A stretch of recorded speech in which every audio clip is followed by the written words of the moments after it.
আসসালামু আলাইকুম। আমন্ত্রণ জানাচ্ছি ফভ টিভি নিউজ আপডেটে। সঙ্গে আছি আমি ইমতিয়াজ আহমেদ। শুরুতেই সংবাদ শিরোনাম। বিজয়ী হয়ে পশ্চিমবঙ্গে মুসলিম সহ 4 জনকে হত্যা করল বিজেপি। বাংলাদেশ সীমান্তে কাঁটাতারের বেড়া নির্মাণ করবে ভারত।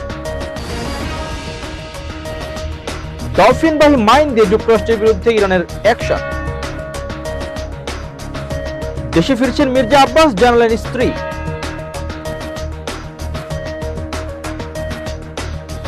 শিশু বক্তা মাদানির দ্বিতীয় বিয়ের গোমর ফাঁস, যেভাবে শ্বশুর হলেন 9 বিয়ে করা কাসেম। এবার বিস্তারিত। ভারতের পশ্চিমবঙ্গে বিধানসভা নির্বাচনের ফল প্রকাশের পর রাজ্য জুড়ে সহিংসতা ছড়িয়ে পড়েছে।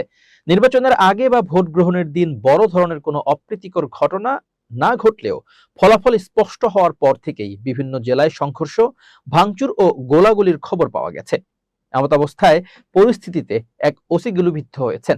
একই সঙ্গে রাজনৈতিক দলগুলোর মধ্যে পাল্টাপাল্টি হামলায় একাধিক প্রাণহানি ও আহত হওয়ার ঘটনা ঘটেছে। বুধবার দ্য টাইমস অফ ইন্ডিয়ার এক প্রতিবেদন থেকে এ তথ্য জানা যায়। প্রতিবেদনে বলা হয়, দেশটির উত্তর 24 পরগনার সন্দেশখালীর ন্যাজাটে 2 রাজনৈতিক দলের সংঘর্ষ থামাতে গিয়ে ওসি ভারত প্রসূন কর সহ 3 পুলিশ সদস্য গুলিবিদ্ধ হওয়ার ঘটনা ঘটে। এ ঘটনায় পরিস্থিতি আরো উত্তপ্ত হয়ে যায়। সর্বশেষ তথ্য অনুসারে রাজ্যের বিভিন্ন স্থানে সহিংসতার জেরে অন্তত 4 জন প্রাণ হারিয়েছেন। এমন পরিস্থিতিতে নির্বাচন কমিশন গভীর উদ্বেগ প্রকাশ করে দোষীদের বিরুদ্ধে কঠোর ব্যবস্থা নেওয়ার নির্দেশ দিয়েছে। সহিংসতার ঘটনায় বীরভূমের নানুর থানায় সন্তোষপুর গ্রামে তৃণমূল কংগ্রেসের বুথ সভাপতি আবির শেখকে ধারালো অস্ত্র দিয়ে কুপিয়ে হত্যা করা হয়েছে। পুলিশের পক্ষ থেকে জানানো হয়েছে, এ বিষয়ে মামলা দায়ের করে তদন্ত শুরু করা হয়েছে। অন্যদিকে কলকাতার বেলেঘাটায় নির্বাচনের দিন তৃণমূলের এক বুথ এজেন্টকে হত্যার অভিযোগও সামনে এসেছে। বিজেপির পক্ষ থেকেও পাল্টা অভিযোগ উঠেছে। নিউটাউন এবং হাওড়ার উদয়নারায়ণপুরের পৃথক ঘটনায় 2 জন বিজেপি কর্মী খুন হয়েছেন বলে দলটি দাবি করেছে।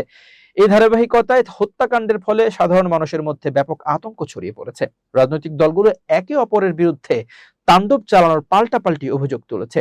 এদিকে তৃণমূল সাংসদ ডেরেক সামাজিক যোগাযোগ মাধ্যমে একটি ভিডিও পোস্ট করেছেন। সেই ভিডিও পোস্ট করে তিনি লিখেছেন, মধ্য কলকাতায় নিউ মার্কেটের কাছে পুলিশের অনুমতি সাপেক্ষেই মাংসের দোকান ভাঙতে বুলডোজার আনা হয়েছে। জয়ের উদযাপন হিসেবেই তা করা হয়েছে। সিপিএফ কাছেই দাঁড়িয়েছিল, আপনাদের জন্য বিজেপি সারা দুনিয়া দেখুক এই ছবি। এক পুলিশ কর্মকর্তা জানায়, বিজয় মিছিলের জন্য পুলিশের অনুমতি নেওয়া হয়েছিল, তবে বুলডোজার নেওয়ার অনুমতি দেওয়া হয়নি। পুলিশ তা দেখেনি।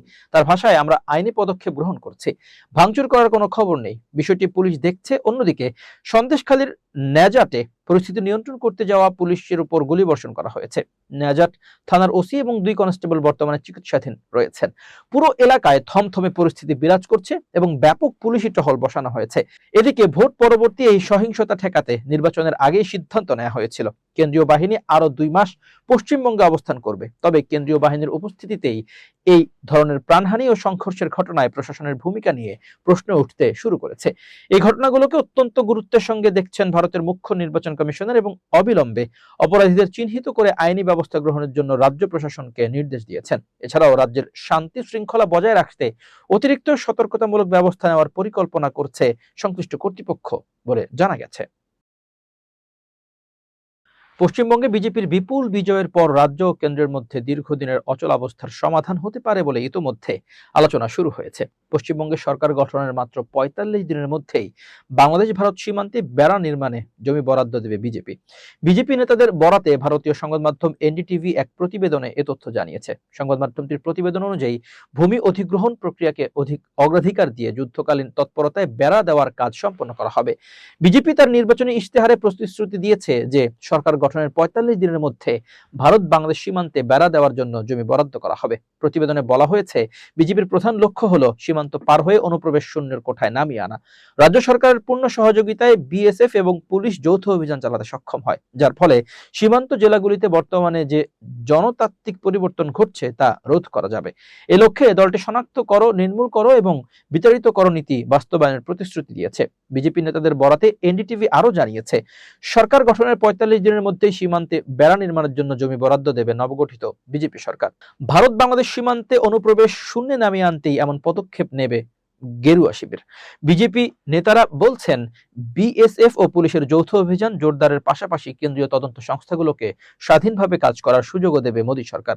এক দশক ধরে পশ্চিমবঙ্গ জয় করতে মরিয়া ছিল ভারতীয় জনতা পার্টি বিজেপি। গেরুয়া ঝড়ের তাণ্ডবে যখন তছনছ তৃণমূল, বাংলায় তখন পদ্মফুলের জয় জয়কার। এমনকি পশ্চিমবঙ্গ জয়ের পর প্রধানমন্ত্রী মোদী সামাজিক যোগাযোগ মাধ্যমে পোস্ট করে লিখেছেন, পশ্চিমবঙ্গে প্রথমবারের মতো ফুটেছে পদ্ম। এমন বিজয় উল্লাসের কারণটাও অবশ্যই স্পষ্ট। তৃণমূলের ১.৫ দশকের শাসনে পদে পদে বাধার সম্মুখীন হতে হয়েছে কেন্দ্রে ক্ষমতাসীন বিজেপিকে। আর এর আগে ২০২১ সালে পশ্চিমবঙ্গের সীমান্তবর্তী এলাকায় বিএসএফ এর কার্যপরিধি ১৫ কিলোমিটার থেকে বাড়িয়ে ৫০ কিলোমিটার করার প্রস্তাব দিয়েছিল মোদী সরকার। তবে এক রাজ্যে অভ্যন্তরীণ বিষয়ে কেন্দ্রের হস্তক্ষেপ দাবি করে প্রস্তাব প্রত্যাখ্যান করে ক্ষমতাসীন তৃণমূল সরকার। মালয়েশিয়ায় চিকিৎসাধীন বিএনপির স্থায়ী কমিটির সদস্য ও প্রধানমন্ত্রীর রাজনৈতিক উপদেষ্টা মির্জা আব্বাস ধীরে ধীরে সুস্থ হয়ে উঠছেন। বর্তমানে তিনি পুরোপুরি আশঙ্কামুক্ত বলে জানিয়েছেন চিকিৎসকরা। সবকিছু ঠিক থাকলে আগামী পবিত্র ঈদুল আজহা বা কোরবানির ঈদের আগেই তিনি দেশে ফিরতে পারেন বলে আশা করা হচ্ছে। মঙ্গলবার একটি গণমাধ্যমকে এই তথ্য জানিয়েছেন তার স্ত্রী আফরোজা আব্বাস। পারিবারিক সূত্র জানিয়েছে, বর্তমানে মির্জা আব্বাস চিকিৎসকের পরামর্শ অনুযায়ী পূর্ণ বিশ্রামে রয়েছেন।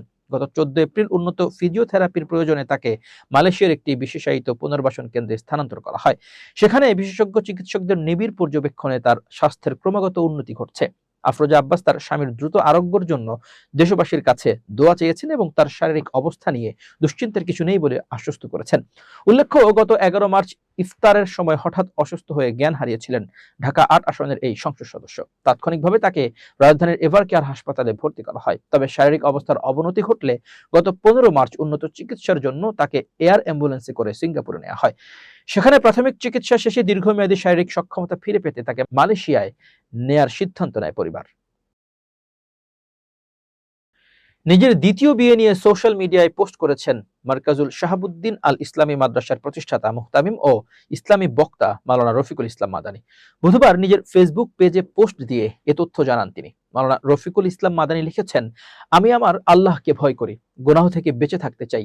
এই চাওয়াটাই আমাকে জীবনের সবচেয়ে কঠিন সিদ্ধান্ত নিতে বাধ্য করেছে। দ্বিতীয় বিয়ে।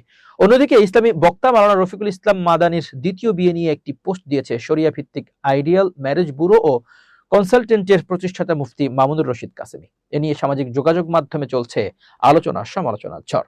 বুধবার ৬ মে দুপুর ১২টার পরে নিজের ভেরিফাইড ফেসবুক আইডিতে এক পোস্টে তিনি এসব কথা বলেন। পোস্টে কিভাবে রফিকুল ইসলাম মাদানী সম্পর্কে তার শ্বশুর হলেন এই বিষয়ে তিনি লিখেছেন, অনেকের প্রথম লাইনটা বুঝতে কষ্ট হচ্ছে, একটু খুলে বলি। হাফেজ ইমাম উদ্দিন সাহেব তিনি আমার বড় চাচার জামাই, তাই তিনি আমার দুলাভাই। আর দ্বিতীয় স্ত্রীর মেয়ের সাথে আমার বিবাহ হয়, তাই তিনি আমার শ্বশুর। তার বড় স্ত্রীর বড় ছেলে আমার দ্বিতীয় স্ত্রীর বোন বিবাহ করেছে, তাই তিনি আমার তালই।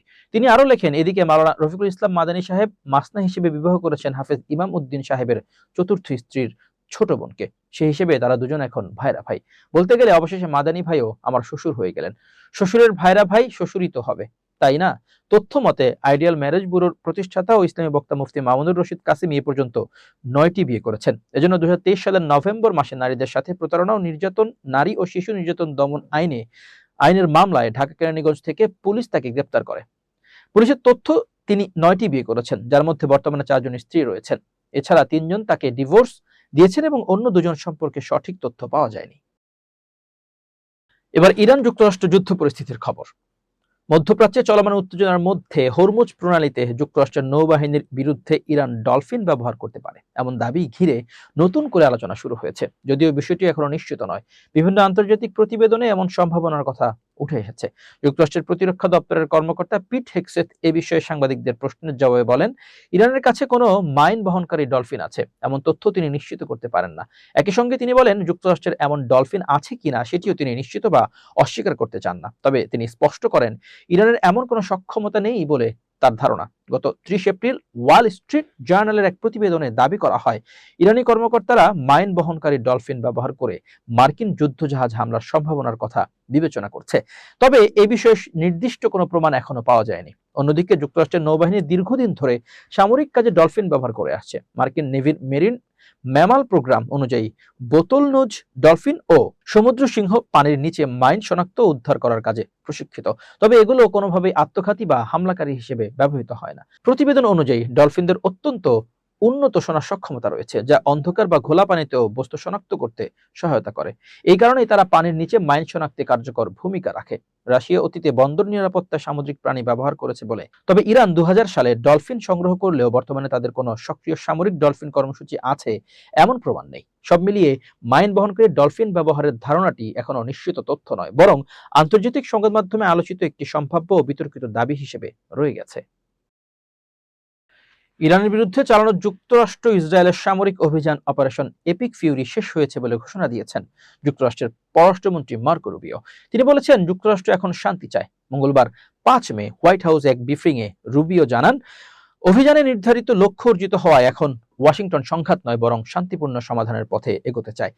রুবিও বলেন, অপারেশন এপিক ফিউরি সমাপ্ত হয়েছে। আমরা আমাদের লক্ষ্য অর্জন করেছি। আর কোনো নতুন উত্তেজনা চাই না। শান্তির পথই আমাদের অগ্রাধিকার। তিনি আরো জানান, মার্কিন প্রশাসন একটি কূটনৈতিক সমঝোতায় পৌঁছাতে আগ্রহী। বুধবার 6 মে রয়টার্স জানিয়েছে 14 দফার একটি সমঝোতা স্বাক্ষর হতে পারে দুদেশের মধ্যে, যার অর্থ সংঘাত এখানেই থামছে। ইরান সেক্ষেত্রে হরমুজ প্রণালী খুলে দিতে পারে। এদিকে মার্কিন প্রেসিডেন্ট ডোনাল্ড ট্রাম্প ঘোষণা করেছেন, হরমুজ প্রণালীতে আটকে পড়া জাহাজগুলোকে নিরাপদে বের করে আনার জন্য যুক্তরাষ্ট্রের সামরিক অভিযান প্রজেক্ট ফ্রিডম বন্ধ করা হয়েছে। তাহলে কি এর অর্থ দাঁড়ায় যুক্তরাষ্ট্র ইসরায়েলের ইরান বিরোধী যুদ্ধ শেষ? রুবিও বলেছেন, অপারেশন এপিক ফিউরি শেষ হয়েছে। আমরা এই অভিযানের লক্ষ্য অর্জন করেছি। আমরা নতুন কোনো সংঘাত চাই না। প্রেসিডেন্ট একটি সমঝোতা চান। এ সময় তিনি পাকিস্তানের মধ্যস্থতায় ইরান ও যুক্তরাষ্ট্রের মধ্যে সরাসরি আলোচনার প্রচেষ্টারও কথা উল্লেখ করেন। গত মাসে ইসলামাবাদে অনুষ্ঠিত প্রথম দফার আলোচনা কোনো সমাধান ছাড়াই শেষ হয়, তবে উভয় পক্ষই নতুন প্রস্তাব দিয়েছে। প্রিয় দর্শক, শেষ করছি ফভ টিভি নিউজ আপডেট। আজ এ পর্যন্তই। ভিন্ন খবর নিয়ে দেখা হবে অন্যদিন। নিজেকে আপডেট রাখতে সাবস্ক্রাইব করুন চ্যানেলটি। নিয়মিত লাইক, কমেন্ট ও শেয়ার করে ছড়িয়ে দিন সর্বত্র। সুস্থ থাকুন, নিরাপদে থাকুন। আল্লাহ হাফেজ।